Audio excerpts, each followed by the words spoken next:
ಮೊದಲಿಗೆ ಎಲ್ರಿಗೂ ನಮಸ್ಕಾರ. ನಂಗೆ ಗೊತ್ತು ಸರ್, ಆಲ್ರೆಡಿ ತುಂಬ ಜನ ಮಾತಾಡಿ ಆಯಿತು. ಅವ್ರು ಹೇಳೋದನ್ನೇ ನಾನು ಹೇಳೋದಕ್ಕೆ ಹೋಗೋದಿಲ್ಲ. So mainly first I should thank my father, ನನ್ನ ಅಪ್ಪ ದೇವದಾಸ್ ಕಾಪಿಕಾಡ್ ಸರ್. ಯಾಕಂದರೆ ನಾನು ಏನೇ ಮಾಡ್ತಿದ್ರು ಅವರನ್ನು ನೋಡಿ ಕಲ್ತಿರೋದು. ಆ್ಯಂಡ್ ಈ ಸಿನಿಮಾ ಬಂದಾಗ ಕೂಡ ಅವರಿಂದ ತೆಕೊಂಡದಲ್ಲ ಸರ್, ಡೆಫಿನೆಟ್ಲಿ ಅಲ್ಲ. Because he's legacy is something we cannot touch. ಅವ್ರು ಮಾಡಿದಂಥ ಲೆಗಸಿ ನಾವು ಬರೀ ನೋಡಬೇಕಷ್ಟೇ, ಅದನ್ನು ಅಚೀವ್ ಮಾಡುವಂಥದ್ದು ನಾವು ಯೋಚನೆ ಮಾಡ್ಬೋದು. ಅದೇ ದಾರಿಯಲ್ಲಿ ಹೋಗುವಂಥ ಪ್ರಯತ್ನ ಖಂಡಿತ ಪಡ್ಬೋದು. ಆ್ಯಂಡ್ ಮಂತೊಂದಲ್ಲ ಅದೇ. Thank you. So and with that ನನ್ನ ಅಮ್ಮ, my mother Sharmila ma'am, thank you so much. ಯಾಕಂದರೆ ಯಾವುದೇ ಒಂದು ಡ್ರೀಮ್ ಫುಲ್ಫಿಲ್ ಆಗಬೇಕಿದ್ರೆ ಪೇರೆಂಟ್ಸ್ ಸಪೋರ್ಟ್ ಮಾಡಬೇಕು. ಆ್ಯಂಡ್ ನಾನು ನನಗೆ ಆ್ಯಕ್ಟಿಂಗ್ ಆಗಿರಲಿ, ಕ್ರಿಯೇಟಿವ್ ಫೀಲ್ಡಲ್ಲಿ ಆಸೆ ಇದೆ ಅಂತ ಹೇಳಿದಾಗ ಅದು supported me a lot. So thank you so much. ನಿಕ್ಲೇರ್ದಾದೆ ಅನ್ನ ಮೂಲುಲ್ಲೆ ಅಂಚನೆ my wife Kavya and my daughter who 6 years old. I would like to thank from there. Because struggle ಆಗಿರಲಿ, ಆ ಜರ್ನಿ ಆಗಿರಲಿ ಅವರು ತುಂಬ ನೋಡಿರ್ತಾರೆ ನಮ್ಮದು. ಆ್ಯಂಡ್ ನದರ್ ವೆರಿ ಇಂಪಾರ್ಟೆಂಟ್ಲಿ, ಈ ಸಿನಿಮಾ ಆಗಬೇಕಾದ್ರೆ ನನಗೆ ಪ್ರೊಡ್ಯೂಸರ್ಸ್ ಸಾಗರ್ ಪೂಜಾರಿ, ಯಶವಂತ್ ಅಣ್ಣ ಆ್ಯಂಡ್ ನದನಿಯಂ ಯೋಗೀಶ್ ಅಣ್ಣ. ಸೊ ಇವ್ರು ತುಂಬ ನನಗೆ ಸಿನಿಮಾ ಮಾಡಬೇಕಾದ್ರೆ, ಒಂದು ಸಿನಿಮಾ ಮಾಡಿದಾಗ ಒಂದು ವಿಷನ್ ಇರುತ್ತೆ ನಮಗೆ, ಈ ಥರ ಮಾಡಬೇಕು, ಈ ಥರ ಕಾಣಿಸ್ಬೇಕು. ಯಾಕಂದರೆ ತುಳು ಮತ್ತು ಕನ್ನಡದಲ್ಲಿ ಸೈಮಲ್ಟೇನಿಯಸ್ಲಿ ನಾವು ಶೂಟ್ ಮಾಡಬೇಕಾದ್ರೆ, ತುಳು ಅಂತ ಹೇಳಿದಾಗ ನಮಗೆ ಒಂದು ಕನ್ಸ್ಟ್ರೆಂಟ್ಸ್ ಇರುತ್ತೆ, ರಿಸ್ಟ್ರಿಕ್ಷನ್ಸ್ ಇರುತ್ತೆ. ಈ ಸಿನಿಮಾನ ಇಷ್ಟರಲ್ಲೇ ಮಾಡಬೇಕು, ಇಷ್ಟರಲ್ಲೇ ಹೋಗಬೇಕು. ಆ ವಿಷನ್ ನಮಗೆ ಸಂಪೂರ್ಣವಾಗಿ ನಮಗೆ ಅಚೀವ್ ಮಾಡೋಕ್ಕಾಗಲ್ಲ.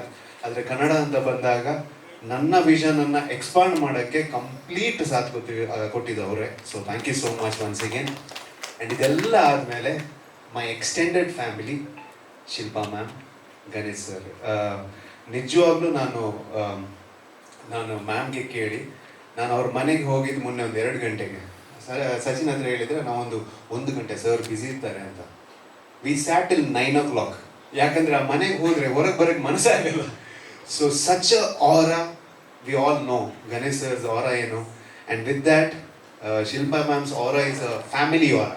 ಅವ್ರ ಮನೆಗೆ ಹೋದಾಗ ಏನೋ ಒಂದು ನಮ್ಮ ಮನೆಗೆ ಹೋದಾಗ ಆಗುತ್ತೆ. So thank you so much for treating me like your house boy ma'am. Thank you so much. And ಅದ್ರ ಜೊತೆ ಆವಾಗಿಂದ ಹೇಳಿದ್ರಿ ಅನುಭವ, ನೀವು ಒಂದು ಸ್ಟಾರ್ ಆಗಿ ಒಂದು ಇನ್ನೊಂದು ಕಲಾವಿದನನ್ನು ಇಂಟ್ರೊಡ್ಯೂಸ್ ಮಾಡೋಕ್ಕೆ ಅದೊಂದು ಇರಬೇಕಂತ. And I think person like Ganesh sir, Shilpa ma'am ಅಷ್ಟು ದೊಡ್ಡದಿದೆ ಗೋಲ್ಡನ್ ಹಾರ್ಟ್. ಸೊ ಅದರಲ್ಲಿ ಒಂದು ಇಷ್ಟು ಚಿಕ್ಕ ಜಾಗ ಕೊಟ್ಟು ನನ್ನ ಸಿನಿಮಾ ಟಾಸಿಗೆ ಆ ಗೋಲ್ಡನ್ ಮೂವೀಸ್ ಕಾಣಿದಾಗ ಈಗ ಒಂದು ಆರನೇ ಚೇಂಜ್ ಆಗಿದೆ ನಮಗೆ. So thank you so much ma'am. I put all my efforts. ನೀವು ಕೊಟ್ಟಂಥ ಆ ಬ್ಯಾನರ್ದ ಹೆಸರೇನಿದೆ, ನನಗೆ ನನ್ನ ಕೈಯಿಂದ ಎಷ್ಟಾಗುತ್ತೆ ಖಂಡಿತವಾಗ್ಲೂ ನಿಮ್ಮ ಹುಡುಗ ಅರ್ಜುನ್ ಅದನ್ನು ಕೆಳಗಿಳಿಸಕ್ಕೆ ಬಿಡಲ್ಲ. ಖಂಡಿತವಾಗ್ಲೂ ನಾನು ಸಿನಿಮಾ ಮಾಡಿದ್ದೀನಿ, ಅದನ್ನು ಜನರು ನೋಡ್ತಾರೆ ಆ್ಯಂಡ್ ಇಷ್ಟನೂ ಮಾಡ್ತಾರೆ ma'am. Thank you so much. And ಎಲ್ರಿಗೂ ಇಲ್ಲಿ ನನ್ನ ಇದ್ದಂಥ ಎಲ್ಲ ಟೆಕ್ನಿಷಿಯನ್ಸ್ಗೂ ನಾನು ಥ್ಯಾಂಕ್ ಯು ಹೇಳ್ತೀನಿ. ಜಾಯ್ನ್ ಮೈ ಬ್ರದರ್, ತುಂಬ ಒಳ್ಳೆ ಟೆಕ್ನಿಷಿಯನ್ ಮ್ಯಾಮ್. ಅವಾಗ ಹೇಳಿದಾಗೆ ಡ್ಯಾಡಿ, ಈವನ್ ಶಿವನ್ನ, ಯಾಕಂದರೆ that's a great thing. One more, I am really sorry, ಮರ್ತೇ ಬಿಟ್ಟಿದ್ದೆ. ನನ್ನ ಸೆಕೆಂಡ್ ಸಾಂಗ್ ಅದು ದೇವಸ್ಥಾನ. ನಮಗೆ ದೊಡ್ಡಮನೆ ಅಂದರೆ ದೇವಸ್ಥಾನ. ಶಿವನ್ನ ಅಷ್ಟು ಗ್ರೇಸ್ ಆಗಿ, being such a legacy, such a big artist, ನಮಗೆ ಒಂದು ಹಾಡನ್ನು ಬ್ಯೂಟಿಫುಲ್ ಆಗಿ ಅದರ ಪ್ರೀತಿಯಿಂದ ಅದನ್ನು ರಿಲೀಸ್ ಮಾಡಿಕೊಟ್ರು. ಸೊ ಶಿವನನ್ಗೆ ಇಲ್ಲೇ ನಾನು ತಲೆಬಾಗಿಸಿ ಥ್ಯಾಂಕ್ ಯು ಹೇಳ್ತೀನಿ. ಯಾಕಂದರೆ ಅಂಥದ್ದೊಂದು ಹೃದಯವಂತಿಗೆ ಇರೋದು ನನಗೆ ತುಂಬ ಭಯಂಕರ ಖುಷಿ ಆಗ್ತದೆ. ಸೊ ಥ್ಯಾಂಕ್ ಯು ಶಿವಣ್ಣ, ನಿಮಗೊಂದು ತುಂಬ ಥ್ಯಾಂಕ್ ಯು ನಮ್ಮ ಸಾಂಗ್ನ ರಿಲೀಸ್ ಮಾಡಿದ್ದಕ್ಕೆ.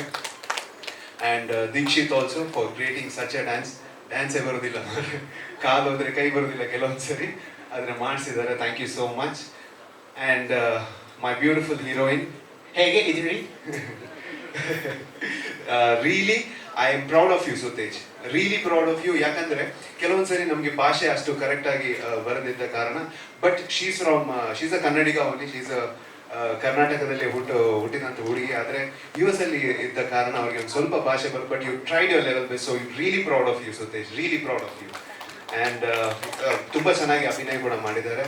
ಆ್ಯಂಡ್ ಅದ್ರ ಜೊತೆ ಮೈ ಬ್ರದರ್, ಮೈ ಬಿಗ್ ಬ್ರೋಯಿ ಮನಿ ಅನ್ನ. ಯಾಕಂದರೆ ನಾನು ಹಾಡೋನೆಲ್ಲ, ನಾನು ಹಾಡಲ್ಲ, ಆ್ಯಕ್ಚುಲಿ ಹಾಡಲ್ಲ. ನಾನು ಬಾತ್ರೂಮ್ ಸಿಂಗರ್ ಬೇಸಿಕ್ಲಿ. ಸೊ ನಾನು ಬಾತ್ರೂಮಲ್ಲಿ ಹಾಡೋದು ಜಾಸ್ತಿ ಕೇಳ್ತಿದ್ದು ನನ್ನ ಅಮ್ಮ ಹೊರಗಿಂದ, ಕಿಚನಿಂದ. ಸೊ ಒಂದು ಹಾಡು ಇವನು ಹಾಡ್ತಾನೆ